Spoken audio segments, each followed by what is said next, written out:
करें, क्योंकि बैठक में जो चर्चा हुई तो डीडीओ बैंक अकाउंट को लेकर आपने विशेष रूप से चर्चा की कि ये गलत है, और हम देखते हैं कि सरकारी ऑफिसों में मैक्सिमम डीडीओ ने बैंक अकाउंट खोले हुए हैं। ये बहुत अच्छा सवाल है आपका। अभी गवर्नमेंट ने भी पिछले कुछ दिनों पहले मीडिया में भी आई थी खबरें कि गवर्नमेंट ने काफ़ी प्रयास किया कि जो डीडीओ बैंक अकाउंट में हमारे पैसे पड़े हैं तो उसको लोगों ने काफ़ी वापस जमा भी कराए हैं।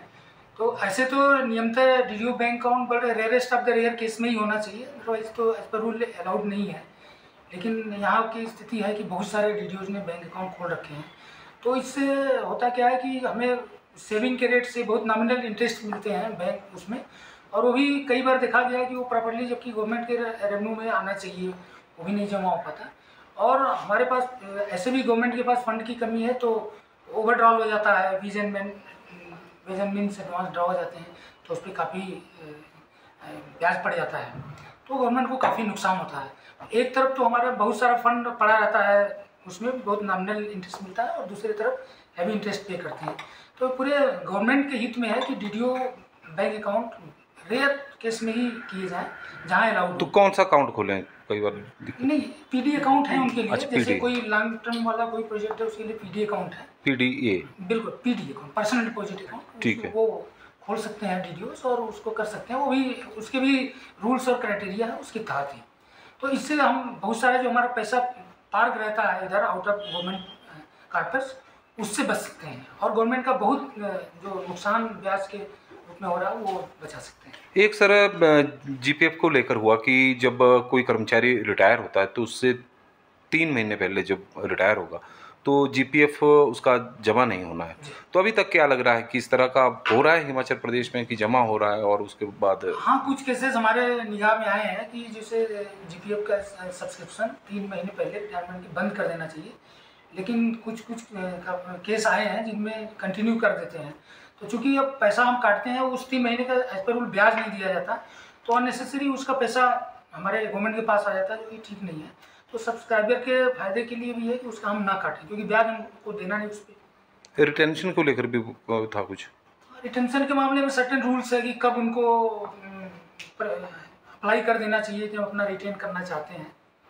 तो एज पर रूल उनको एडवांस में एप्लीकेशन देना चाहिए कि हम अपना पैसा GPF का रिटेन करेंगे। तो हमारे पास जब केस आते हैं तो पता चला कि वो उसमें जो उनका एप्लीकेशन नहीं आई है या सैंक्शन नहीं हुआ है, डीडीओ को सैंक्शन करना अलाउ करना है तरह से कि आपको अलाउ किया जाता है कि आप रिटेन कर सकते हैं। जो सर NPS से OPS में आए हैं काफ़ी सारे कर्मचारी, कुछ रिटायर भी हो गए, तो उसको लेकर भी दिक्कत आ रही है कि उन्हें OPS नहीं मिल पा रही है। कुछ सर भी कुछ मुद्दे को बता रहे थे कि कोई नोटिफिकेशन 2024 की है, तो ये पूरा मामला क्या है? जी, इस मामले में हमारे हंसराज हीर जी सीनियर ऑडिटर सर जो कंट्रोलिंग है पेंशन के, उन्होंने काफ़ी विस्तार से बताया। तो थोड़ा हाँ जी इनको दे दो।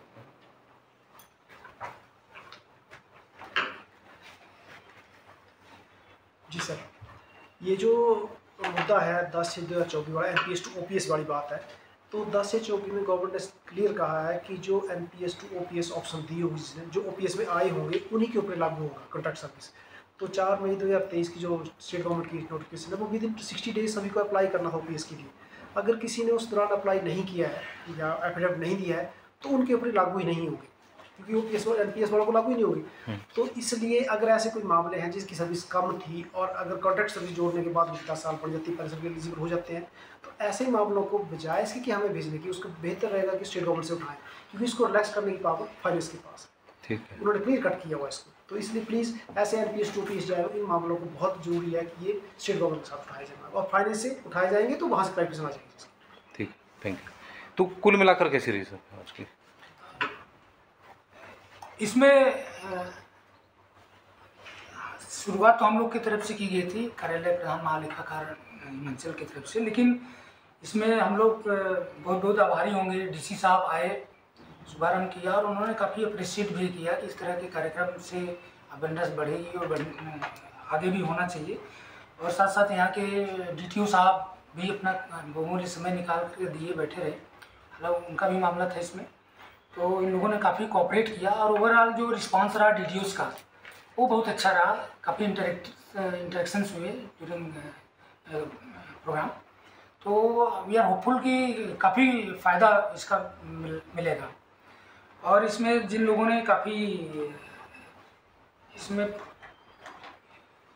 मन्नी श्री मनदीप ठाकुर जी थे, डिस्ट्रिक्ट क्या है प्रेसिडेंट, जो कर्मचारी महासंघ के कर्मचारी महासंघ के, वो भी उपस्थित रहे। आपने जो है काफ़ी सहयोग भी किया जी, और इनके सवाल भी कई मामलों पे अच्छे रह चुके। रिप्रेजेंटेटिव हैं बहुत सारे लोगों के, जी। इनके बीच में सवाल भी बहुत आया, इसका काफ़ी चर्चा हुई और डीटीओस को भी इसका फ़ायदा मिलेगा इनके जो सवाल थे उससे।